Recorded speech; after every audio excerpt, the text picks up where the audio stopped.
What's going on, guys? Bonafide Hustler here. Raking Profit in the house.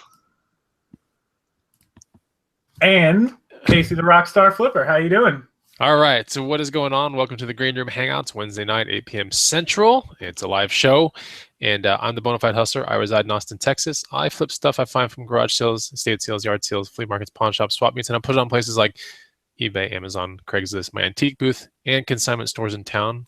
One of the co-founders of the greenroomuniversity.com. I'll pass it off to Rake and Profit. What's going on, everybody? My name's Steve Rakin, Rakin Profit, 29 years old from Connecticut. Trying to figure out if Bonafide Hustler's introduction is actually memorized word by word. So I want you guys in the comment section to say yes or no. Yes, is it the same every single time? Go watch a previous video. But anyways, guys, sell on eBay, sell on Amazon FBA. Launched my own e-commerce store about a little over 3 weeks ago. And yeah, buy from thrift stores. Just sold my first item today from AliExpress. Drop shipping, do a bunch of things. Excited for this show because Casey rocks. I mean, he's a rock star flipper. So with that being said, Casey, introduce yourself, man. Who are you? What do you do? And what's happening, man? Hey, Steve, what's up? I am Casey. I'm the Rockstar Flipper, as many of you already know. And I buy and sell similar to these guys. I do a lot of Goodwills, outlets, Salvation Armies, pawn shops. And I also buy locally from people on Facebook groups and Craigslist. I'm primarily about a 75% eBay seller and about 20% Amazon. Sell a little bit locally, but not very much. But that's pretty much my story. And I do believe Chris has memorized that entire introduction because rewind 3 years ago, and I watched videos where they started Bonafide Hustler until 4 in the morning.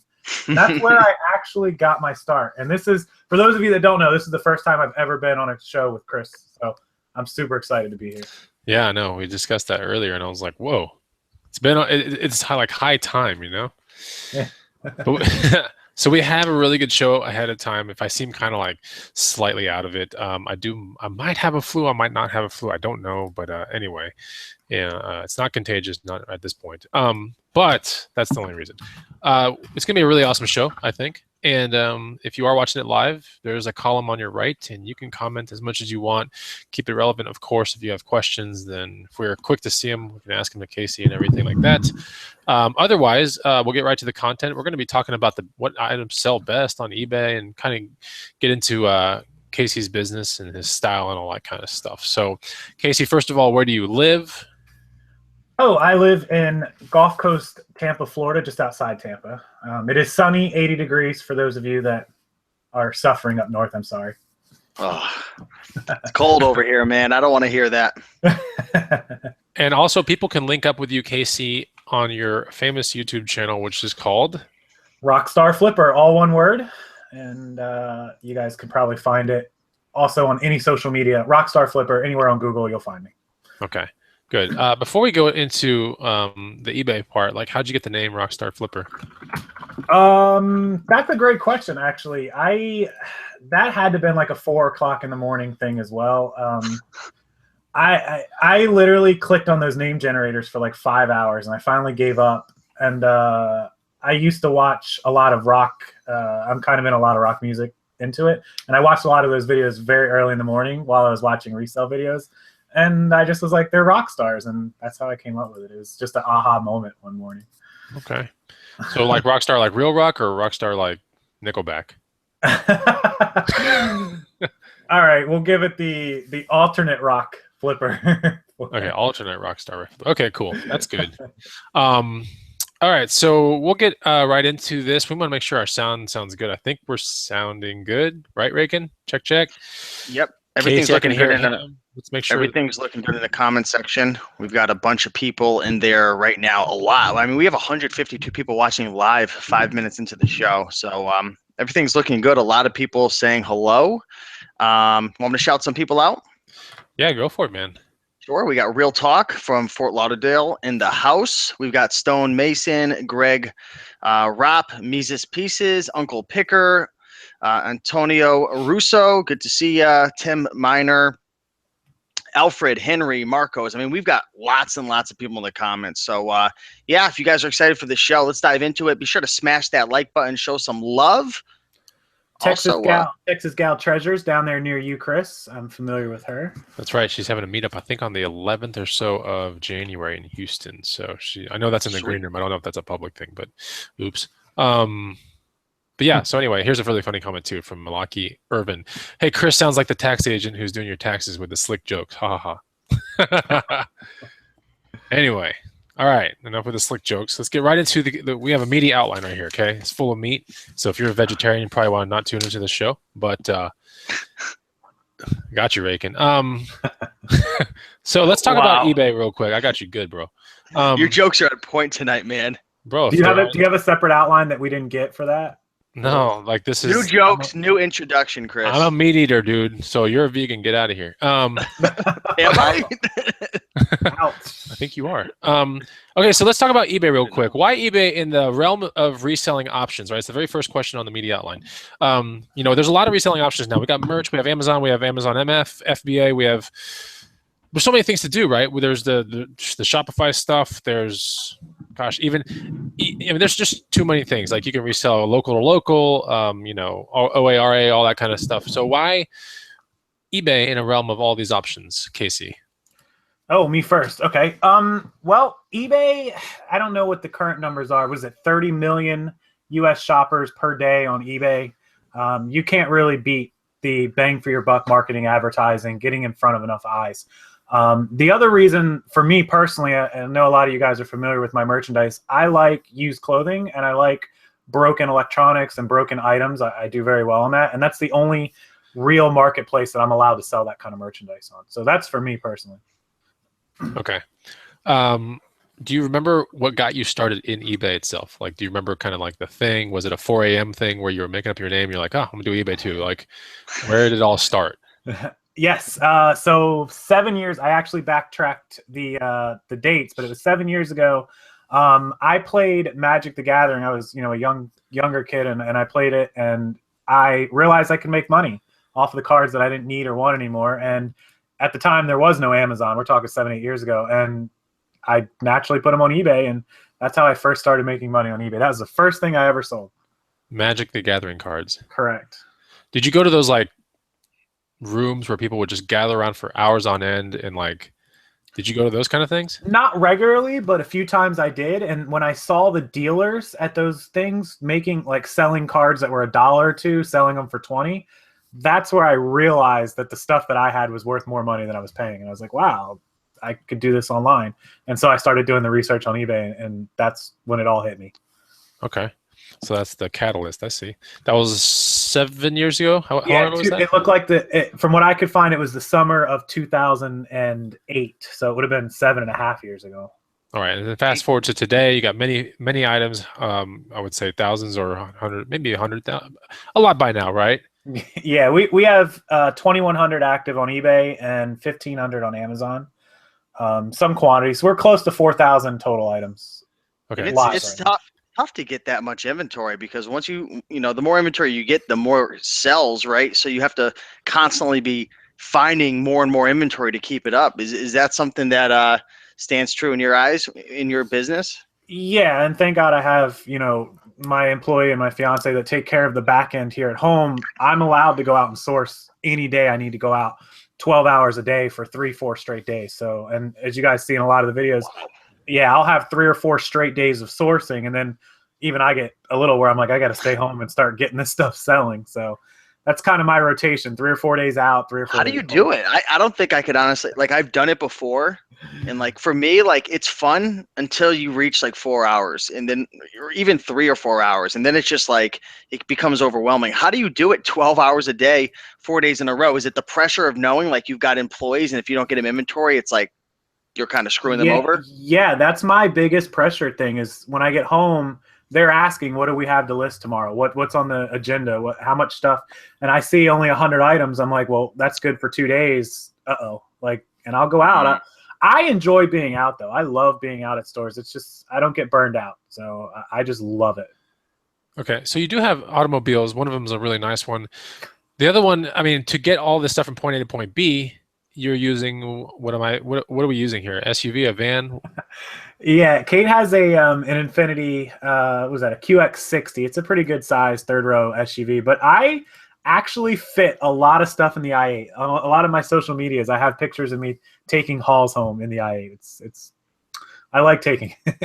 So if I owned that car, I'd be you park far from people and all that kind of stuff, right? I do, but they still like to park right next to me.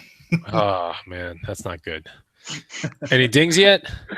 No, not any dings, thank God. People are very careful. Although they park close, they're very, very cautious of what they do.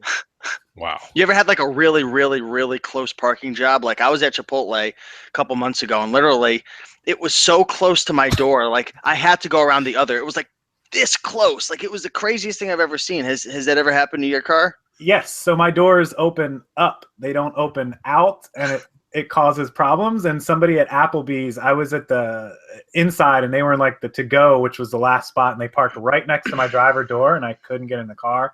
I had to open the passenger door and climb through in that car in front of like 50 people that were sitting outside. Because they're all looking at you. You're a target. It's not like people aren't looking.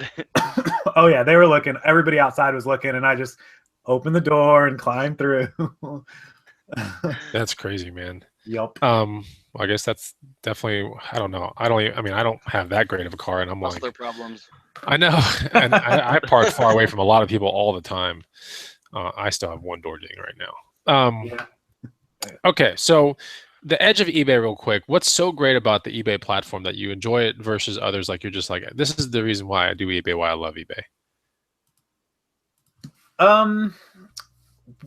I like the speed of the money. I'm not waiting on Amazon payouts.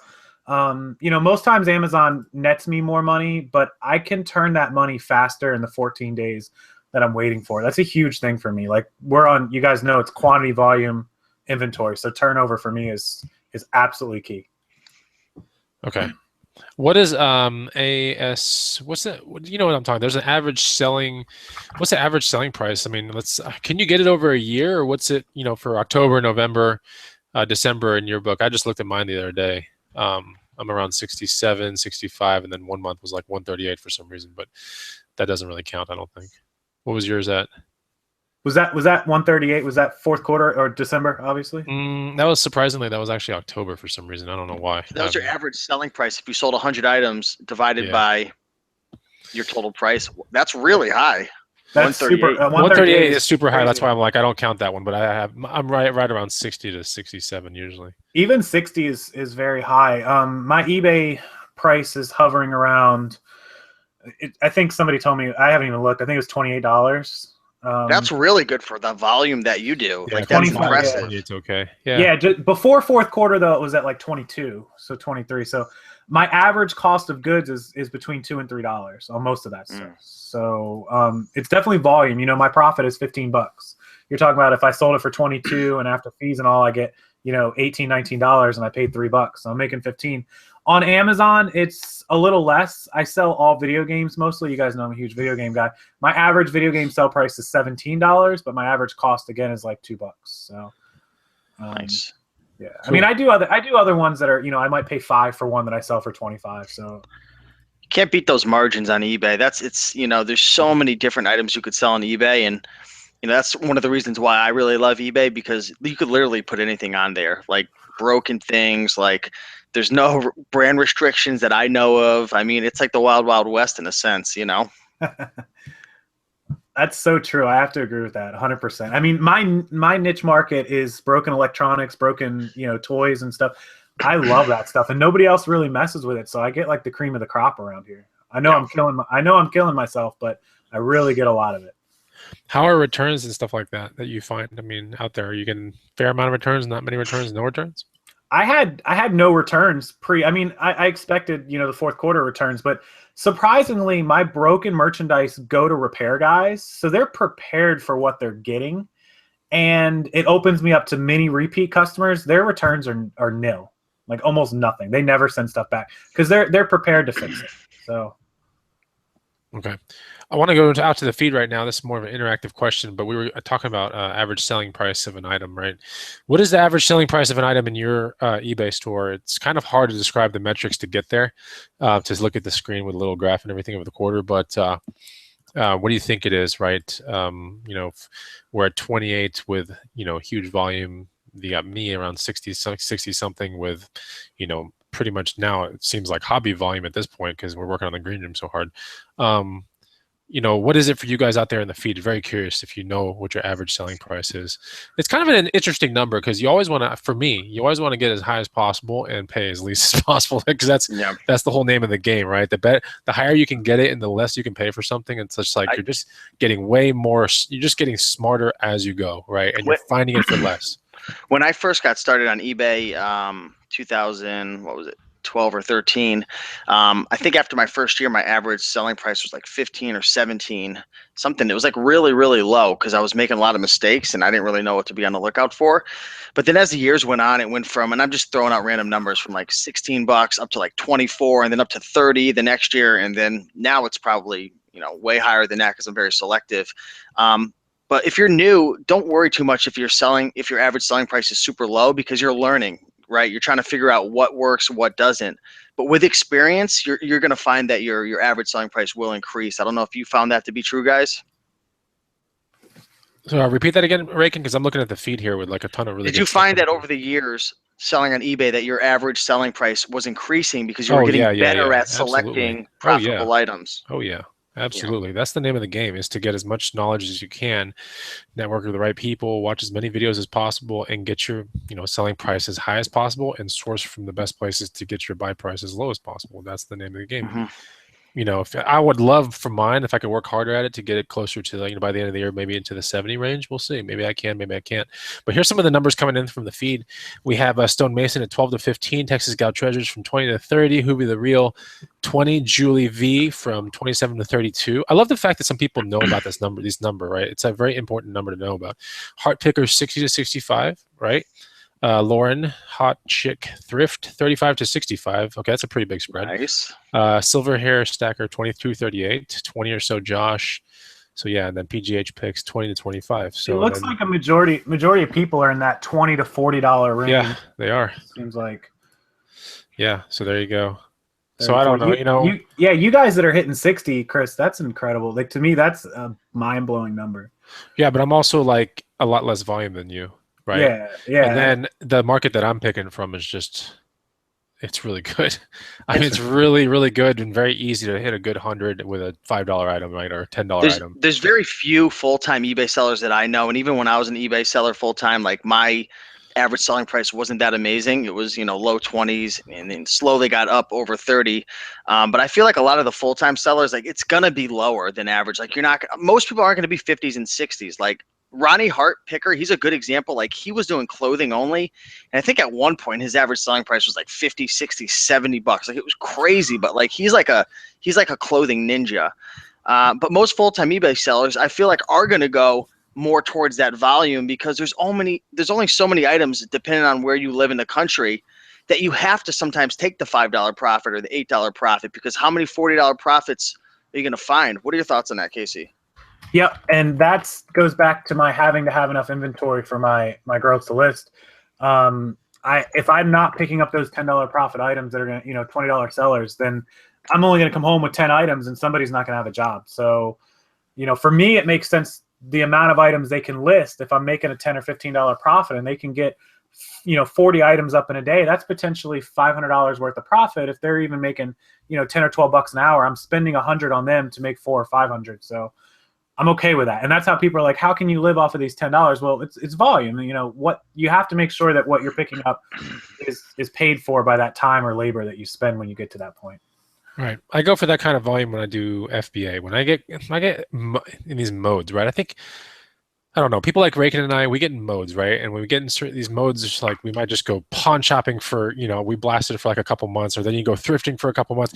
That's just how I am too. I get in these modes. Yeah. And I still love eBay as like a core kind of thing. I think it's fun. It really stimulates. There's just really good garage sales around Austin, Texas, so it stimulates a lot of this. It's just very easy to move products. It's a very easy kind of, to me, it almost seems like a loophole money. But yeah, when it's with FBA, absolutely. Like if I see a low rank item and I'm in it for $5 and I can sell it for 10 and make 30% ROI or even 20% ROI, and I know it's a fast flipper, it'll be gone day 1, day 2. Like I would sink $1,000 into that, $2,000 into that, like just like that fast.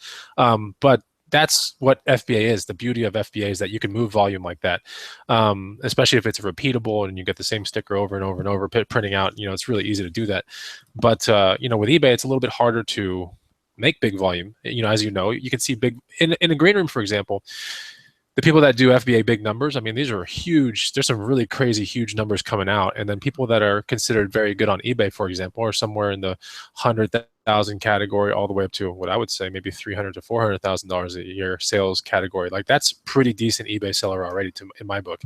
But if you take that same sales kind of thing and you apply it to FBA, you could be almost at midpoint, right, with that same number, because people in FBA are just, there are people in the green room that were doing 100,000 in 1 week on sales in fourth quarter. I mean, that's so.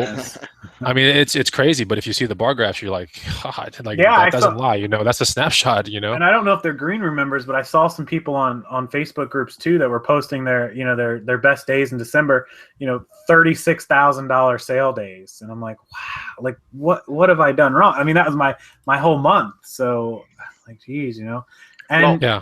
And I'll tell you one of them. Oh, sorry, Steve. I'll tell you one of them. He went out to Walmarts and Targets to clearance racks the day after Christmas, and he spent $5,000, and he sent them into FBA, and he's already paid for. I mean, he's killing it. Just what Chris said. He's only making, he spent $2 or $3 on an item to sell it for 15, but that's adding up, and he doesn't have to do any work. Yeah, well, there is some work. There is a little bit of work, trust me. But you're right. When in the grand scheme of things, your house is clean, and you get to repeat it over and over. That's kind of like the good thing.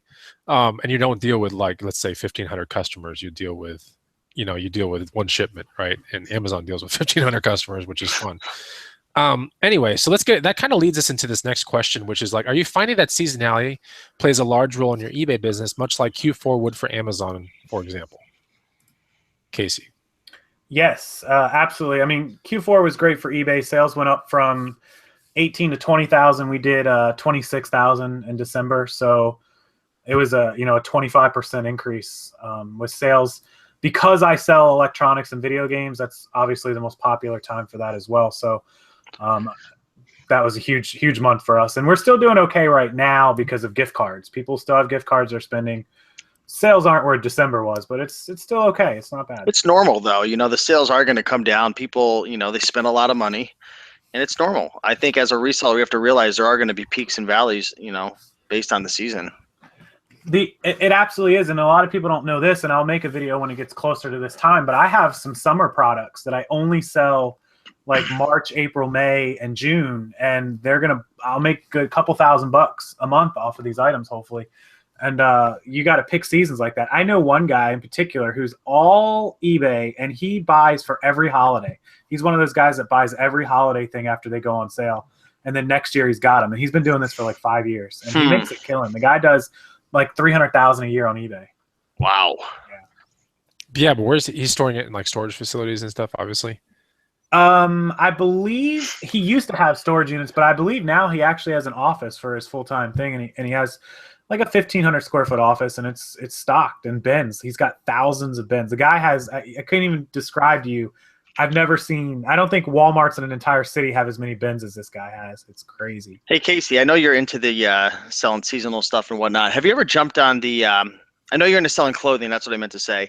Have you ever jumped on the ugly sweater, flashing lights bandwagon? Because I was actually doing a live show once, and I was doing research live, and I'm like, holy mackerel, there was this like one seller who was just like slaughtering it. Like, I don't know if it was a guy or a girl, but anyways, this seller was like super prepared. They had like 300 of these things locked and loaded, and they were the ugliest freak show sweaters ever. I'm like, I'm going to go in after and check the sold listings. Have you ever jumped on that bandwagon? Because there's money. Yeah, for sure. I've sold a couple of those. I sold some last year. We got one this year that actually sold. I paid $4 and I sold it for $34. I have another secret. A lot of people know this. I put in videos, but those Coogee sweaters. You remember those Biggie Smalls 1990 giant Australian colorful sweaters? Yeah. Those things are $100 to $200 sweaters. Easy on the resale. The Australian Coogee. Yeah, I've sold those for $150, $200, $199, and I get them at like Salvation Armies for $5 all the time. You find them over there? Because those things are hard to come across. Yeah, I found a few of those. I find a lot of the regular, like the Coogee. What's the exact address of this Goodwill? or just thrift store? I think I found the last one at Salvation Army on a half off day, and it was like 10 or 12 bucks, and I got it for 5 or 6, and Wow. it sold for 155. Have you ever I don't know about your Salvation Armies, but mine, like, not everything, like if it's a brand new item, the half off won't apply to that one color, right? I've had it. I want to know, have you ever had a time where you had like this most amazing item that you find? Maybe like it was a Coogee sweater worth like 200, and it sits for a week and actually makes it to the half off day, and you buy it half off, and you think to yourself, like, what is this thing still doing here? Like, have you ever had that experience? Yeah. I see stuff that's, I'll go in and I can tell they just re-rack. I go in a lot of times the day before half off, and I see them stocking it, and I see all the stuff they're putting out, and I'm like, no way. I'll be at the Salvation Army at like 7:59 a.m. Like, I know exactly what's going on. I can remember one time they put a Super Nintendo lot with like 10 games and controllers and all as is, and it was only 20 bucks, so I got it for 10 as is. It was fully working. Nothing was wrong with it. I sold that thing. Yeah, the games were like Mario Kart and Super Smash Brothers. Yeah, I got like 200 bucks out of that thing. Those things are so hard to find nowadays. I walked into a Goodwill the other day. I posted it in a green room. I walk in. I see they're sitting for 25 bucks. Nintendo 64, 2 controllers. Oh, I remember that picture. Super Mario 64, Donkey Kong, and like all these other games. And I'm like, wow. I'm looking. I'm like, is that a 25, or am I gonna like move the box into 250? Like, wow, that's crazy. I remember that. Yeah, no, his comment, his caption on the picture was, "Hey guys, should I buy this?" I was being such a troll. I couldn't help it. Oh, it was so funny, dude. Anyway, pick or pass.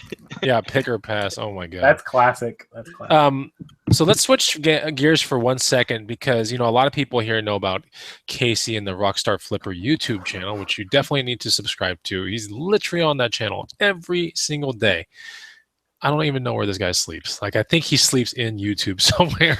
He's got a cot in the YouTube like headquarters, man. Anyway, so subscribe to his channel, but I want to ask him and you guys in the feed and gals, who do you watch on YouTube? Who's your favorite flipper to watch on YouTube? Put it in right now, and while you're at it, hit the like button, please. We have 293 viewers. I'm sure we can get 292 to say, yeah, we like this show. Let's see if we can do that. So hit the like button and put in your favorite flipper. Now, I will go into Casey. I will go into Casey. That sounds really bad. I will ask Casey right now. Casey, who is your favorite flipper on YouTube? You are putting me on the spot with this. Yeah, I mean, it's good. Like, who do you, because honestly, I'll tell you why. Because being a content creator, it's hard to find time to watch YouTube. It really is, right? So who, like, your time's valuable. So who do you give your time to? Okay, so there's 2. I actually have the right answer for this. So I have watched you, Chris, for years. I mean, I remember you in your garage with bicycles and you sitting out on the grass when your book first came out. I mean, this is how long ago I watched Chris. So he's always been at the top of my list. Chris has been working a lot harder on the green room and doing things, so there hasn't been as much content as you used to have. So more recently, I've expanded to everybody, and I naturally went to Steve because the two of you were together. So I watched most of my time over last year was spent watching Steve, majority of it, and he had so many videos. He had many more videos than everybody else. If we fast forward to current day, I would say since Steve stopped with the videos, I've spent a lot of time watching Nicole. Nicole State is somebody that does merchandise that I don't do. So I'm able to learn from what she does versus watching other people that do the same thing as me. So I've spent a lot of time on Nicole's channel recently. There are a lot of Nicole States coming up here. Let me see some of these other people let me make sure that I know all these people. I know all of them. Craigslist Hunters in here, a whole bunch. Global Voodoo, what is up? To Mike. We also have Jason T. Smith, Just Jillian, is that his channel? Alabama Pickers, Casey Treasure Hunter, Chad on Golden Finger, Lindy as well. Oh, prop sales. I said treasure hunting. My Siri just started talking to me. That's hilarious. Who else do we have? Flipping Profits. Oh yeah, where did that guy go? Picking Profits. So that's Connecticut, right? Doesn't he live in Connecticut, Rakin? Andrew. Yeah, I believe he still lives in Connecticut. Yeah, I'm not I think sure. he's there. Lindy Glenn, who we're going to have on a show soon. We're also going to have Nicole State on a show soon as well. But yeah, we have a lot of people here saying the same people, a lot of the same people. So it seems like, yeah, Redneck Picker. Oh, he made it. Golden Finger Pickers in there. I haven't seen Redneck in forever. I used to I watch know. his videos religiously It's an too. OG right there. Yeah. Yeah. That's cool. You know, when it comes down to like people that are making content, like it only seems like there's probably a solid 20 like that makes solid content like all the time. Yeah. So it's good to see a lot of the same names. But yeah, and shout out to Global Voodoo, by the way, because he's been coming out with some crazy vlogs lately that are just like really cool to watch. So shout out to Mike. What is up? Good to see you out there. All right, so let's go into this next question real quick. A lot of Rockstar flippers, by the way, just so you know, Casey. Thank you guys. I appreciate it. Yeah, you brought your posse here. That's what you did. I paid him. I paid him in like gummy bears and Right. Gummy bears and rides in your fly car. Have you ever done? Okay, let me stop real quick. Have you ever done a ride along in your car with another subscriber? No, but I want to. Come on, bro. What? I know. Dude, how are you at 16,000 subscribers and you haven't thought about that already? That's an epic video right there, because I can only fit one person, so it's like I don't want to play favorites. I'm gonna do it though. I'm gonna do subscriber. All right, official announcement. I'm gonna do a subscriber ride along in the i8. Oh, I can't wait to see it. That's gonna be really interesting. And all people a part of this hangout are disqualified from flying out to ride. Wow, so you have to be in Where Florida, are you from? right? Tampa. Okay, yep. I'm sure we could find someone in Tampa, Florida to hook up with you. Tampa, guys. To go to the Salvation Army to look for Coogee sweaters. Listen to me. On a half-off day. This is going to be my very conceited moment of the entire day, but pulling up to the Goodwill outlets when there's about 30 other pickers, standing outside in my car and getting out is a pretty good feeling. Oh man, you can experience that. You ever get any comments like, "Hey, jackass, what are you doing showing up to Goodwill?" Oh my god! Yes, several times. I actually get scared. It actually scares me a little bit because I'm afraid somebody will do more than leave a note. He said he shows up to garage sales with it too. Yeah, I do. We start talking about this car that has like wings like an albatross, and the show all of a sudden goes to 300 viewers. It just shoots up there real quick. Anyway, it's an interesting. I've watched videos about the car, not your car. I mean your car, but like other videos, and it just seems like a really cool machine. But anyway, props to having one of those. That's really neat. When are you gonna give it back to Ty Lopez? Yeah. I did you guys see the video I did of here in my garage with my i8? But I think I did see it. Where I opened the video, I said, "Here in my garage." But then you stop messing around, right? You stop it real quick, and you're like, "I'm just kidding, guys," right? Yeah, I didn't want to. Yeah. I did see that one. A takedown notice from Ty or anything. All right.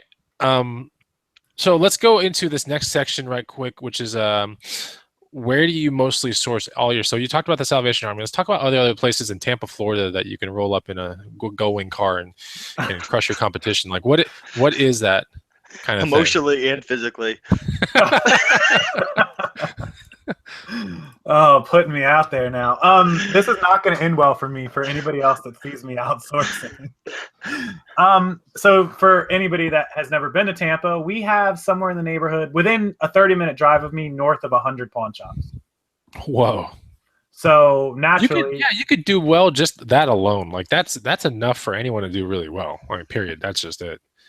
Absolutely. I do pawn shop routes where I'll hit 15 pawn shops in a day, 20 pawn shops in a day, because they're literally road after road after road. I can get to 10 of them in a 10-minute drive and in and out. And building those relationships has made it to where now they'll text me, they'll call me when stuff comes out. So I've been there, man. Have you been in the back room yet and like seeing all the stuff before it comes out and they give you deals and stuff? Yeah, I have pictures on Instagram of me in the back of a pawn shop where they've got like 800 TVs and 500 bicycles and all 80 lawnmowers, and then they've got these stacks of video games, and I'm like, sweet. And they haven't priced them yet, which is even better, because then they're just like, what do you want to pay? And you're like, $20, and it's gone. Here you go. Wait, did you say 80 lawnmowers? Yeah, literally. I love lawnmowers. In the back of the shop, 80 lawnmowers. Like he goes after every single one. They're trying to make a video game deal, but he's counting the lawnmowers. That's why we Anyway, call it the green room. Wait, no, but the better thing is the weed whackers. There's like 160 of those things. jeez. Honestly, they're just stacking up for the season, and that's all they're doing. Yep. Yep. But I thought a lot of people in Tampa and all these kind of places, I know in Arizona for sure, like a lot of people have these like zero landscape kind of things where like rocks are everywhere. Does Tampa, I mean, there's a lot of rain in Florida. Am I right? Yeah. Yes. So there's grass a whole lot in Florida. Yes or no? Yeah. Mm-hmm. Okay. So that's the reason why lawnmowers and weed whackers. Okay. Because I know if you try to do the same business model in Arizona, like it wouldn't work. No. Here is huge, and most of the subdivisions here in Florida require you to keep your lawns perfect. So it's a huge market. Huge. Okay. That makes a whole lot of sense now. Yeah, going to the back of the pawn shop's almost like a rite of passage. It's like getting knighted, right? Yeah. It's like, oh, I made it. Like I'm in the back and they're like showing me all this cool stuff. But yeah, I even have it to where the pawn shop's like, hey man, I got this in the other day. I need you to help me price it. I've been there before, yeah. And when the green roomers were in town here, I saw something wrong with a bicycle that was behind the counter. I was like, dude, give me a 5 mil real quick, and I'm gonna help you out. And you got me a 5 mil, Allen wrench. I started working on the bike real quick. I was like, this bike's all wrong, dude. Like, it's not gonna sell like this. So I went behind the counter and I fixed it all up for him real quick. And he was like, thanks, man. That's really cool. A jack of many trades over there, helping people out. Dude, I'm telling you, you just gotta help them out as much as they help you out. So sometimes you have to, not pay up because you're getting a good deal, but sometimes you have to like give, right? You got to be like, all right, like I don't want to murder this guy, like that way I don't get reinvited, right?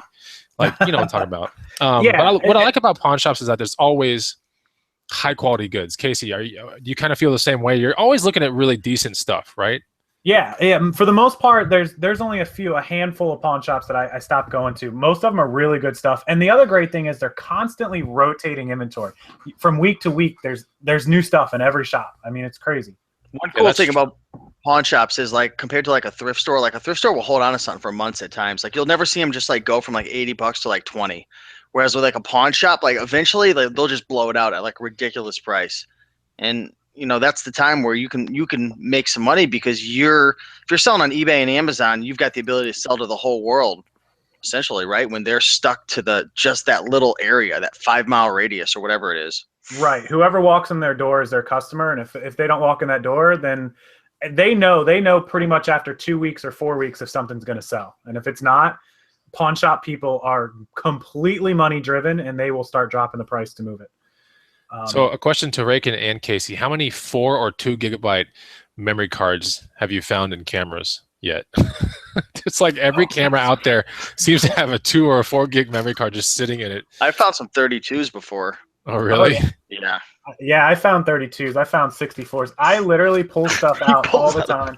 And I give them, we sell them. I mean, we'll get $10 for some of these, $15. And I mean, it's just, I've bought video games off people that were broken, video game systems like 3DSs, DSs, and I'll pull out a Pokemon Platinum that's a $25 game. And bang, there's 25 free bucks that I didn't expect. You know what I love too? When you'll buy like a camera and they give you like an extra charger and an extra battery, because some chargers and batteries will bring in 30, 40, $50. Like if you get the Canons or the Nikons for the DSLR cameras, I mean, it's just like, it's no deal. And then you see the extra battery and then the extra whatever card and you're like, okay, now we got a deal.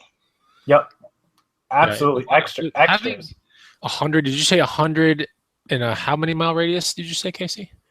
Within 30 to 45 minutes of me. None of the pawn shops I go to are more than an hour. There's over 100 pawn shops, which call it a 30-mile radius, 25-mile radius. I've been over there. It's insane. And it's like you said, a grid. It's just back to back to like, it was very overwhelming with me. I have a route. I have a trackable route inside of my phone for like, I call one route, Hillsborough Avenue, because there's 13 on one road. And then it tells me where to circle around. Yeah, I mean, so it's phenomenal. I love it. And I'm not even counting Orlando, where Disney World has a ton of tourist pawn shops over there. They're kind of overpriced in that area, but there's another 30 or 40 over there. So what got you into pawn shops? Like we've been talking about pawn shops for the past 10 minutes, but like what got you into it? How long ago did pawn shops were you like, all right, I'm going to start going to these things? Like, what was it? That's a great question. I was terrified of pawn shops. I did not want to have anything to do with pawn shops. I had the stigma of pawn shops. Back in the day, I used to buy and sell a lot of cell phones and a lot of electronics off Craigslist, and it kind of got sketchy. and I started wanting to get out of the sketchiness of buying from people in parking lots. So I had to find a new route where I was like, what stores sell these kind of electronics? And that's when I was like, all right, I'm going to do it. I'm going to go in a pawn shop. It can't be any more sketchy than going to a parking lot. So True. That's when I started going. And I walked in, I think the first pawn shop I went to, I bought like 15 or 20 games for like, I don't even know, like $50. I took them home and I was like, oh, well, here's $400 in games. Next pawn shop, the next morning I was at like 30 pawn shops. I was hooked. Done. Yeah, it's all it takes, man. Is one really good thing to happen, and you're hooked to reselling. That's just kind of how it happens. And then you got to make like 100 million like little micro mistakes, and then you get really good. But go ahead, Rick, and you look like you're thinking about saying something. Yeah, no, I was thinking about when we had our meetup in what was it, July? When we had our big meetup, we had the cameraman out there. We had brought like we brought like 35 people into a pawn shop. You remember that? Oh yeah, that was awesome. And the funny thing is, each person specialized in something different. And since there were so many people, we were forced to kind of go through every nook and cranny, really diving into it. And 60 to 70% of people walked out with something in their hand, which just goes to prove, like, if you look hard enough, there's deals. Like at pawn shops, I found you have to dig a little bit. You have to ask questions. You have to talk to the people. And negotiate. There's so much at pawn shops. But like you were saying before, Casey, you'll find out quite quickly if a pawn shop's typically going to be something you're going to want to go back to again, or if it's like, all right, these guys, you could tell. Sometimes you'll see a game for 20 and you'll be like, all right, what's the best you could do? We're firm, $19. And then you'll ask about even like unpopular games. And it's like, all right, well, good luck. I'm not sure what your business model actually is over here, but I mean, that's a great point. There's one pawn shop really close to my house. I don't even go in there. I think it's been 6 months, but I walk in 3 years after, it's Madden 2013 is on the shelf for $39. And I'm like, well, I told you 3 years ago I would have gave you $20 for it, but fast forward, it's still sitting there. So they're hoping, they're waiting for it. They're hoping for something. I know. And so you learn, and don't be discouraged if you go in a pawn shop and that happens. Go to the next one, because for every one that I have a problem with, there's 20 that are great. So, and most of them will make you a deal for the most part. It was true. There's a comment that's coming in. Texas Gal Treasure says, it was fun to watch you guys work a pawn shop. That was Tanya and Margaret that came into that pawn shop with us. Remember that, Rakin? And so, doing pawn shops there. We also did pawn shops in Houston as well on one of the micro meetups back in last February or something like that. But yeah, it's a lot of fun. What I like about just hustling in groups, so like big groups, is that you learn a lot from seeing other people do the deals and seeing what other people are messing with. Like that's what I consider myself a pretty good hustler, and I'll never say I'm the best, and I'll never say I'm the worst, but I'm a pretty good one. And when you go into these places, I mean, you really learn so much from other people that are. I mean, we have people that are into like the fluke meters and everything. You know what I'm talking about? Those like little electronic testing meter things, man. Some of those things I mean, I literally saw a guy in a pawn shop, one of the very last stops on the Houston route, Resale Rabbit, I think pops on one for like $159 or something. I'm like, dude, that's a lot to spend on a fluke meter thing or testing meter. But he's like, he shows me the screenshot. He's like, look, like $359 right here, like on Amazon, that's gonna sell for this. I'm like, okay, we'll see, right? Because that's just a lot of money to surrender for one product, and you might get it back. But it had 5-star review and everything. And sure enough, like literally 2 weeks later, in the green room, post the picture, and he's like, "Yep, sold." I was like, "Holy crap, that is nuts!" But that makes a whole lot of sense. Like if you weren't to surrender the $160 to get it, you would never get the $100 of profit that he probably made after the Amazon fees went through and everything. Absolutely. Fluke is awesome. We just had it was in one of my chats. I just sold a Fluke one. I've sold a lot of Flukes. Pawn shops have a ton of those specialty tools. Tons. Electrical tools, plumber's specialty tools. I bought a plumber's special pipe cutter one time. Turns out it was a $199 cutter. I sold it for $130 used. Got it at a pawn shop for $29.99. I mean, just a killer. These specialty tools, it's the one place you'll find them, and those Flukes are amazing. I have a whole video about Flukes. They're awesome. Cool. Not to be confused with flakes, right? But Flukes. Correct. FLU. But no one likes flaky people, man. No. But we do like to hustle Flukes. That's a great thing you point out, Chris. When you were in the pawn shop with people, did a lot of them have previous experience to a pawn shop, or was that their first time? I would say 80% did, but some were just like, super sketchy. But then again, going in with a group and like so much more comfortable, right? Yeah. But yeah, I think 80% did, especially on the Houston one that I did, or I was a part of. That one was like everyone seemed to be, except for Margaret, I want to say, and maybe Tanya, but yeah, they were just like, wow, it's actually not that hard, and it really isn't, right? But it can get kind of weird because when you pull up to a pawn shop, right, Casey? I don't know how it is in Tampa, but at least in Houston ones, not so much. Well, certain parts of Austin, like you pull up, sometimes the driveway is not kept. It's all like it's got nails and it's like it's all broken up, and then the parking blocks are all twisted around, and some of the bikes are all weird. There's some weird people hanging outside the front. You know what I'm talking about? Yeah. It's just it's odd, right? It's not well kept. There's like cans everywhere, and there's trash flying in the air. It's just like a barren wasteland. It's like a Mad Max type hustle. It can be intimidating. I mean, it looks similar to like my bedroom after a Saturday night or something. Those people are hustlers just like us, Casey, right? I mean, they got to make numbers, and they got to make, they got to make weekly, daily, monthly numbers to get certain bonuses. And I know people that work pawn shops that are managers of pawn shops here in Austin, Texas, and they want business. So when Rankin and I and College Picker were talking about the Green Room meetup thing, we're like, let's go hit a pawn shop this year, because usually we hit Goodwills and destroy the hell out of a Goodwill. So we were like, let's destroy a pawn shop too. Like, well, let's see what we can do here. So I went to one, and I went to two actually. I went to both my friends' pawn shops. They do know each other, and I was like, I'll go to you first, pawn shop one. Like I was gonna go in to the next one and be like, I knew the next one was gonna say yes to the 40 people that were gonna come in. But the first one was like, no, don't send them over there. Like, we want those people. Like, let us know when you come in. We'll run a sale. Like, we'll give them special deals and all this stuff. The people want the business. I'm so glad that you said that. And me and Chris share a pawn shop. It's a corporate one. It's Cash America. Their corporate office is out of Texas, so they're located here in Florida too. There's probably 10 around me. And they, after a certain amount of time, when items become so old, 60-day, 90-day, they are told to basically give it away, or it goes against their store numbers. So those are the merchandise. Walk in and ask any of those. This is your tip for the day. Ask them, what do they have that's aged? They call it aged merchandise. And that is the stuff they'll give you 50%, 75% off just to move it. Like, they do not want aged merchandise.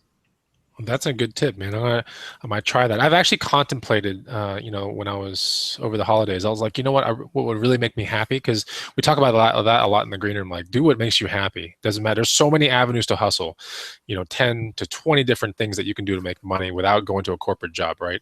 And I always look forward to okay, what made me really happy back in the day? And we going back to 3 years ago, really hustling cool bikes from pawn shops was really fun. Like, I liked doing that, and there can be some part of this year in 2017 where I go back to doing some of that every now and then, because I miss it. I miss the thrill of finding something really cool and flipping it on eBay or flipping it on Craigslist for ridiculous money. But yeah, I have, at a stage that I'm in now and that Rakin's in, we have to be a little bit more careful with the time that we spend now.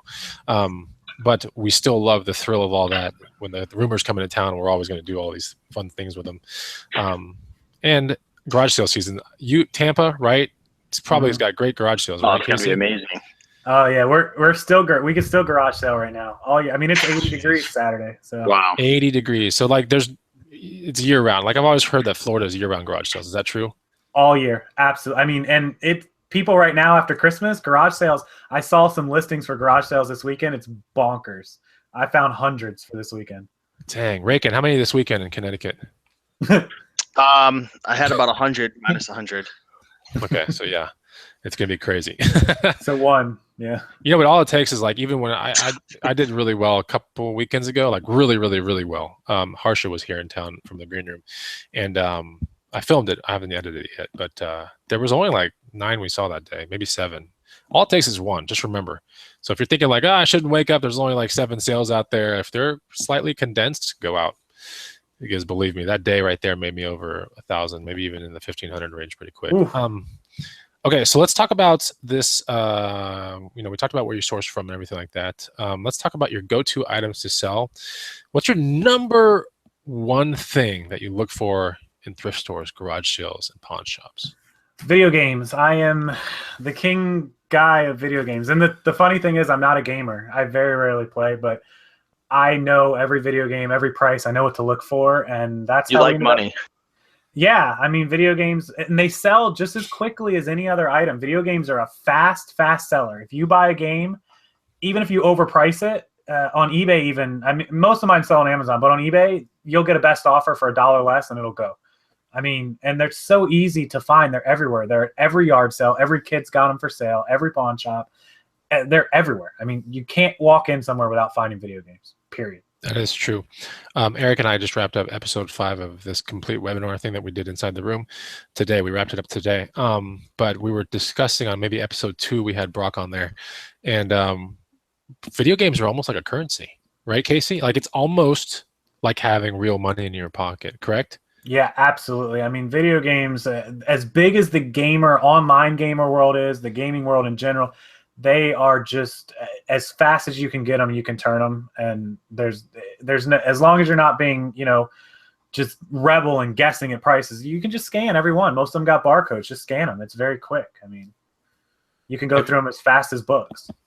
Have you ever come across, N64 or Super Nintendo or even NES, like big lots when you get out there?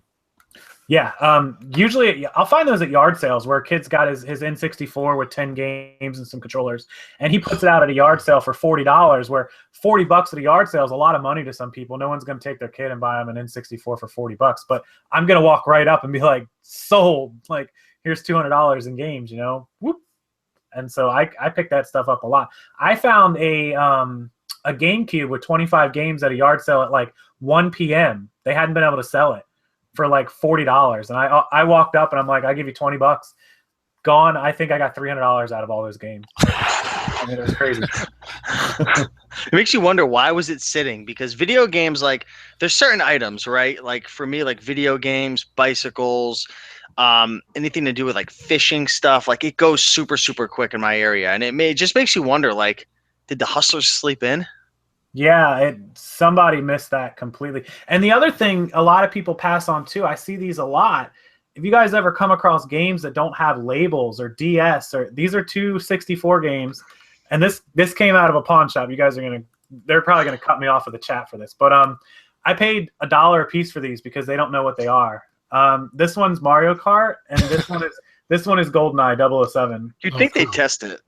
No, they didn't have an N64. And of course, I have one of every system pretty much ever made. So all I have to do is plug it in and turn it on, and it came right up. I'm like, that's got to be so exciting. Like, you plug in your 64, you got the game, you put it in, you're like, okay, what's gonna pop up? What's your reaction when you see Mario? I've got to reenact that and like video that, because it was pretty phenomenal. I was like, what are we gonna get? We're gonna get like Teenage Mutant Ninja Turtles or something. I don't know. And then it popped up. The first one was GoldenEye. I'm like, of course, then I wasted like 30 minutes running through levels shooting stuff. What's that going for, like $20? I think we have it up. We just posted it yesterday. I think we posted it for $22.99. Okay. Yeah. I think wait, he's gonna make GoldenEye with like pretty good like front. The last one I saw was like 25, and it went like day of. So I knew that the market had shifted. Yeah, in the time that I had made my decision to put it at that price, the market had shifted considerably. I was like, damn, well, I could have put it at 30 and it would have sold. But anyway, that's how the video game market is. Yeah, right now it's at we're like the third low. We're at 24. We're at $23.99. So listed yesterday, and it'll probably sell by tomorrow. So yeah, GoldenEye's a good game. Who cares if it doesn't have the stickers on the front, man? Honestly, as long as it plays, and saves, that's good. Yep. Okay, so video games, number one thing that you look for. All right, in a given month, regarding video games, what does this translate into your eBay resale pie? So it is 90% of my Amazon sales, which would amount to, give or take, $3,000 to $4,000 in sales on Amazon. eBay, it's a smaller part, probably only maybe 5 to 10%, which would amount to like 1,500. So I mean, it's probably a total of about a third of my business. It's probably 6,000 to 8,000. Okay. So let's talk about 5 other items to look for. These are relatively easy to find and easy to resell. What's number one? Give the people out there 5 items that are easy to find and easy to resell. Oh my goodness, bro! I sent you this outline like 2 days ago. No, I preparation, man. No, I got my list. I got my little notes here. So some people are gonna hate on me for this, but neckties are one of my big things. I have hundreds of neckties, and they don't sell necessarily fast, but my cost is like 50 cents a necktie, and when they do sell, I get $8 to $10. It's volume, but you've got no cost. I love neckties. Margins. Yeah, I love neckties. My video games were one of my big things.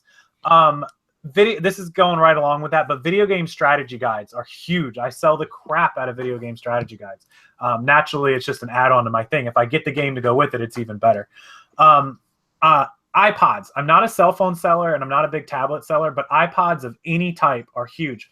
People that work out buy them. They like the nanos. They like the shuffles. They like the classics. It doesn't have to be the newest touch. Those are good, of course, but you can sell like an old classic with a big hard drive can still fetch $100+. Even an iPod Nano 6th generation, the old square one that people put in their shoulder bands or their wristwatches.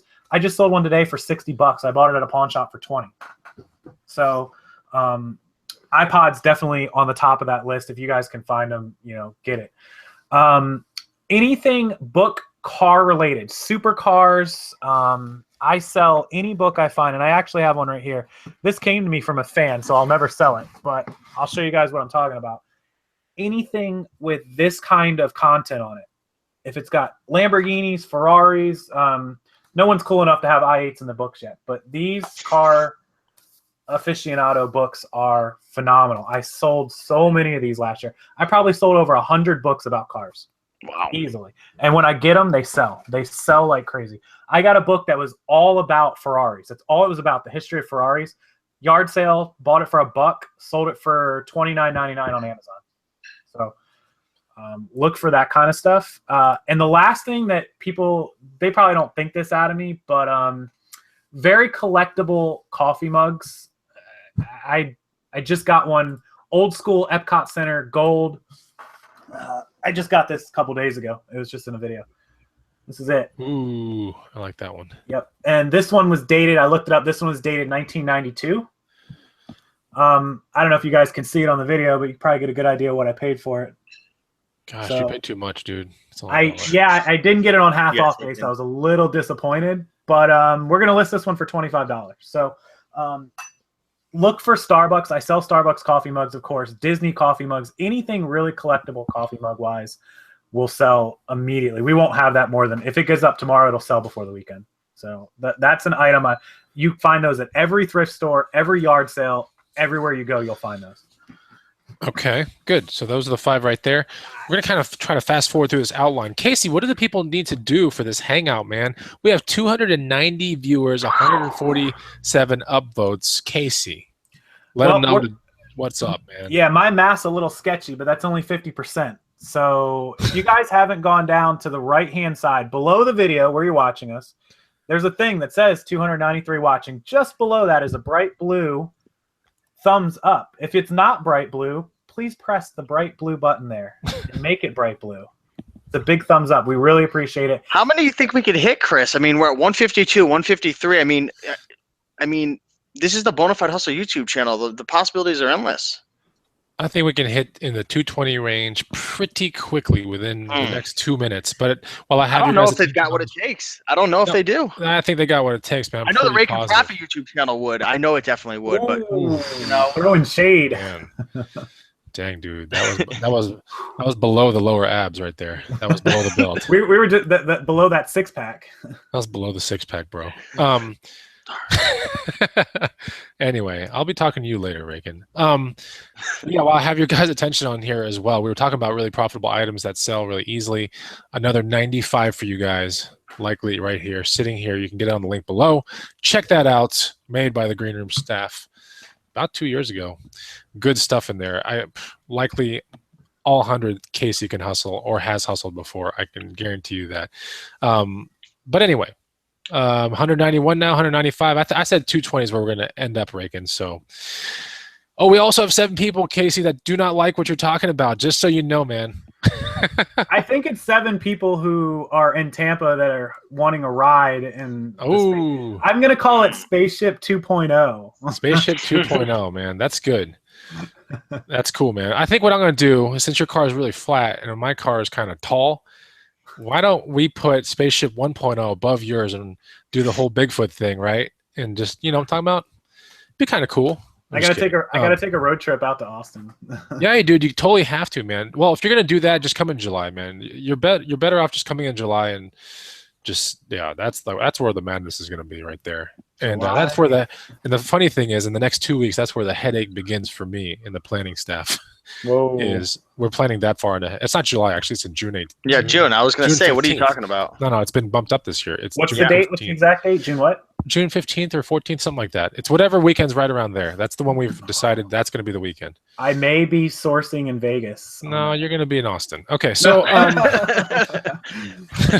the comments decide. What do people in the comments think? Should Rockstar Flipper come to the Green Room meetup in June? That's the question. Okay, so let's breeze through these last questions. Let's give, if we can get you for 5 more minutes, I hope we can. Common pitfalls you encounter with eBay or your customers, like think common here. They're not like one-offs. Common pitfalls and what's the way around it? Common pitfalls. Okay, so probably my biggest one, which I already said is not too bad of a problem, but I do get a lot of returns from my customers that don't understand what they're buying because I sell a lot of broken stuff or a lot of stuff without labels or whatever. So that's one of my pitfalls from the type of merchandise that I choose to source. My other thing, and this is specific to me, I don't do measurements on clothing. I just think it eats up my time. If they ask, I'll give it to them. But I know Steve hates on me every time for this. If they ask, I'll give it to them. But I don't put measurements with everything. It works. And I don't get a lot of returns, but I have had a few for measurement reason. This is my thing. I've heard others say they don't get a lot of returns too. But my thing is listen, if you're a customer, how many sales are you missing out on because a customer doesn't know if it fits them or not? But then again, how many customers even know how to measure their clothing? Think about it. We're guys. How many guys even know how to measure their clothing? 2% of them. So I'm not hating. I don't know. I guess a really good split test case study is needed. So anyone out there wants to start a YouTube channel up, it's a great idea. You don't know what kind of formal shirt you wear, Rakin? You don't know the measurements? Really? It really depends because my body's always changing. I'm on the Bonafide Hustler workout plan. So, We're about to be at a 15.5, 32, 33 in about a second here. No, but I know I don't know, for some reason, long story, but I know that I'm a 17.5, 34, 35. I just know that. That's just me. So they've got that new app. You've seen the TV commercials for it. They can measure you right with your phone. You just take a picture of yourself. I have no idea how that thing works, but that's crazy. You're serious? No, I'm dead serious. It's a TV commercial. They're spamming the TV, every channel with this app that you can you selfie yourself and it measures you, and then you order your shirt right off their app. Wow, that's interesting technology. I can't even make this stuff up. We had a guy go to the moon, and now we figured out an app to be able to measure your clothes virtually. Oh, that's funny. That's awesome. All right, so here's another question. How do you treat your customers? Do you do special stickers on your boxes, feedback stickers, notes in the box? What do you do, Casey? Yes, I've got it right here. Where's it at? It's here. It's here, I promise. I've showed it to everybody about 100 times. Oh, I'm a failure. I don't have it. I have thank you cards in every one of my packages. Oh, I do have it. Sweet. Here it is. Okay, so this is a basic thank you card. It's a 3x5. And it just says, thanks for purchasing from us. It's got some little, when we started off, electronics and video games. And then on the back, this is for eBay, obviously. It says, it's hard to read. The glare's bad. But we strive for 5-star feedback. Please let us know if you have any problems, direct contact, all that stuff. If you have any issues, we'll fix it within 24 hours of you contacting us. So I slipped this into every single envelope. We have stacks of them on the shipping table, just shoop, shoop, shoop, into every single one. It has caused our feedback leave ratio to go up. As you guys know, less than 50% of people leave feedback. Ours has gone up to almost 50%. And it also has diverted several people that were going to leave negative feedback into contacting me, handled the problem, and got positive. So I recommend that. That's cool, man. Yeah. That's real good. Yeah, that's a really good one. I might have to start doing that. No, I put the sticker on top of the box, like the gold sticker thing. Says give me a 5. Yeah, I get that from eBay. And that I learned from Rake and Profit 3 years ago. Not that he's special or anything. And you can get these super cheap. I had a box of 5,000 made for $100, and they've lasted me forever. I mean, 5,000 is a lot of packages. So. Wait, you pay $100 for 5,000? You're overpaying. I'm just kidding. Should have went on half off day, bro. Half off day at my graphic designer guy. You should have, dude. See, that's really. You don't know Glenn Zubia, man? Hook you up. I'll beat him up next time. It's okay. Here's two more questions real quick. Or actually, no, we're going to go to Q&A and into the feed here in 1 second. But how do you handle the typical return? Like if someone does contact you, are you very apologetic? You're like, this is what I think you probably do. You probably go, okay, I'll make it right. AKA you keep the product, forget it all, right? Do you do stuff like that all the time? If it's an item under $10, typically I'll just issue a refund almost Yeah. always. If it ends up being, a $30, $40, I'll just hit the I'm really sorry. Here's a prepaid label. I include it in the first one, or I ask them to open an eBay return so they can get the prepaid label, and then I go from there. I'm always apologetic. Almost always, I'll tell them if they find another item in my store that they're interested in for the thing, I'll give them, a big discount on another item. I offer that to almost everybody if I make a mistake. So that's something that's gotten me out of probably several bad comments. Like somebody bought a game that I didn't have and I couldn't fulfill the order.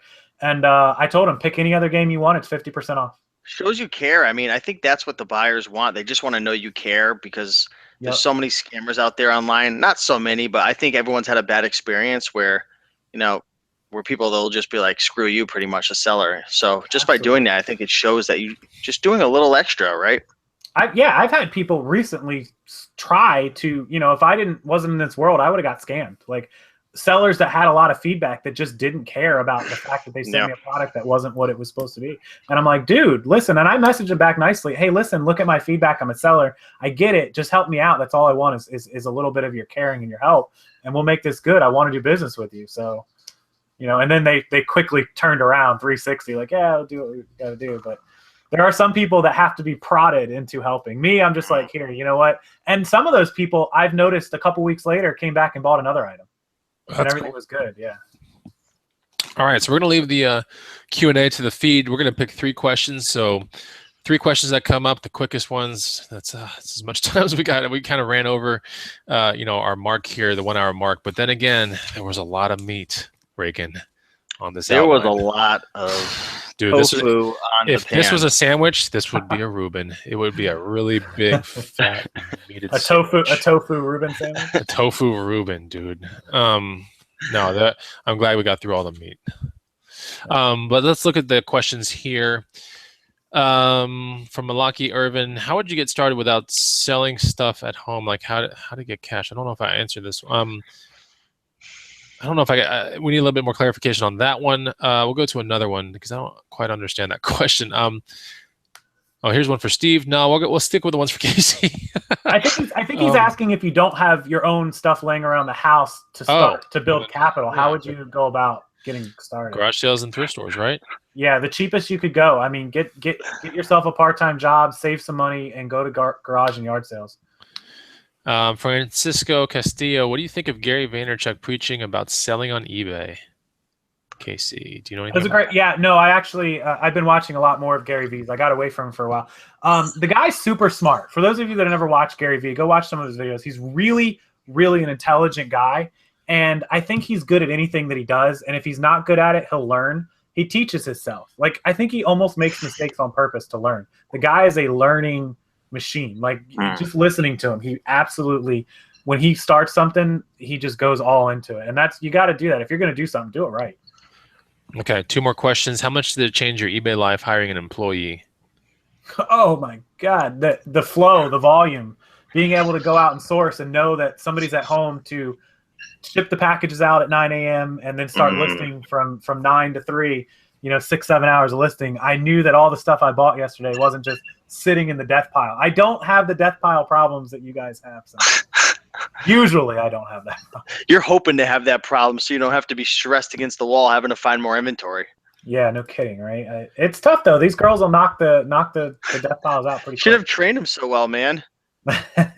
They were good. I mean, girls, my fiance is a photographer, so she's awesome at photos and all that stuff anyway. So for the last question from Kitwana Ashford says, what are your guys' 2017 goals? I'll just let Casey answer this one. Whoa, goals for 2017. I want to be the bona fide rock star. Like I gotta get bona fide. I gotta get certified. I gotta get a blue check next to my name. Realistically, I would love to grow the business 50%. We're at 300,000 for last year total sales. I would love to get closer to $500,000. I'd love to get another employee. And I'd love to start buying more wholesale, more bulk products. Not the typical routes. I'm trying to find some new routes to go. And that would just speed up my sourcing. That's my big goal, to speed up sourcing. So, Well, Rakin and I actually, pretty much all the green room staff's going to be at ASD Las Vegas, by the way. It's gonna be so much fun. In March. Yeah. We almost bought our tickets today. I almost did, but yeah, ASD is a big whole. As I understand, it's a wholesaling kind of extravaganza. It happens twice a year. It's going to be in Vegas on March. Like it's like a Sunday to a Wednesday or something like that. Anyways, I know I'll be there. Are you guys going all 4 days or? I'm gonna go like 3.5 for the most part because I mean it's also Vegas and they got really good mountain biking. So like I think there's really good mountain biking out there, and I'm willing to rent some that's bikes and go March do some stuff. 19th through the 22nd. Right. So I'm gonna go out there and check that out and be there with probably what seems to be 60 green room members or more. I think we're gonna do a green room show because we've been talking to a lot of people behind the scenes. At least I have. And there's a lot of people who want to learn more about ASD and like what it's all about. So I think we're going to have a show where we bring on some of the top dogs in the green room who have gone and sourced and have experience and just do a whole show on that because, I know there's a lot of people who want to learn more advanced things and, want to figure out how to get more inventory, right? I know that's kind of all our problem in a sense. So yeah, wholesale is a great opportunity with ASD, talking to all the vendors. So yeah, look forward to that. I'm going to make sure it happens. Okay. Well, if you guys are serious, then I'm going to start planning and maybe I'll have to get out there. Yeah, just go out there and do a little bit half business, half pleasure kind of thing, and fly out. And I think we'll all be there at that given week. I think that one given week from when that starts to where it ends, I think we're definitely all going to be there. So awesome. Anyway, we'll do the ASD show like Rakin promised. Until then, guys, next week is going to be a really cool action-packed show. On Wednesday, we kind of have a possibility of 2 guests, so kind of surprise, but they're coming. And they're really good. And then the week after that, I want to say, I think it's the week after that or the week after that, we have wholesale type training or wholesale formula gentlemen, right, Rakin? But we're a little bit on their schedule. Yeah, we're trying to work out the details, but we're going to bring you guys a video with them as well. Again, we'll keep you guys posted. If you're not already on our email list, which means you're going to get free content, free videos. We have a lot of free stuff. Also, you're going to get our book. Go down below, description, 100 amazing items. Just put in your email, get the download. You'll be on our email list. And we actually send out emails like an hour or 2 before these live shows every week, plus a bunch of other free content. So, yeah, get on that, and we'll keep you guys posted with the shows and whatnot. Yeah, it's also like one step closer to the green room. So it's a little bit almost like a micro preview of like what it is to be inside without making the jump. So it's really interesting. Like there's a lot of content on the email list. So anyways, with that, guys, first of all, Casey, thank you so much for being on our show. How can people find you again? The people out here, we have 269 viewers. I'm pretty sure there could be 40, maybe 30% that don't know about your YouTube channel. How can people find you? I am available on YouTube at Rockstar Flipper, all one word, and it is the same for Facebook, Instagram, and Twitter at Rockstar Flipper at any one of those 3. Facebook.com/Rockstar Flipper is the business page as well. All right. Well, thank you for giving us an hour and a little bit of your time, Casey, and thanks to the people out there that kept the feed awesome, and you gave us an hour and 13 minutes of your time. We'll see you on the next show, which should be Wednesday, 8 p.m. Central. Going to be a really good guest. You'll see. Take it easy, guys. Thanks for watching. Goodbye. See you, everybody. See you guys.